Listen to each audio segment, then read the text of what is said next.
শব্দটা পশ্চিমবাংলার রাজনীতিতে যেভাবে গত কয়েক বছর ধরে আপনি খেয়াল করুন, বিজেপি দিল্লিতে ক্ষমতা আসার আগে রোহিঙ্গা রোহিঙ্গা কথাটা কেউ শুনত না।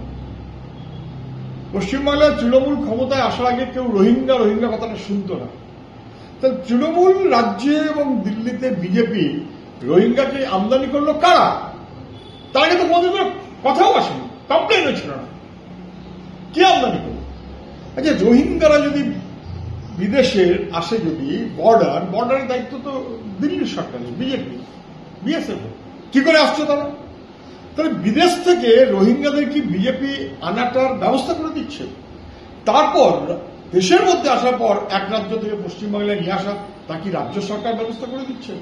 নাকি আসলে রোহিঙ্গা বলার মধ্য দিয়ে আগে মুখ্যমন্ত্রী বলতেন অনুপ্রবেশকারী, দিল্লি সেটা সুরে সুর মিলিয়ে বলতো অনুপ্রবেশকারী এবং বেআইনি অনুপ্রবেশকারী ইত্যাদি। এখন দিল্লি বলছে রোহিঙ্গা, সেই সুরে সুর মিলিয়ে মমতাও বলছে রোহিঙ্গা।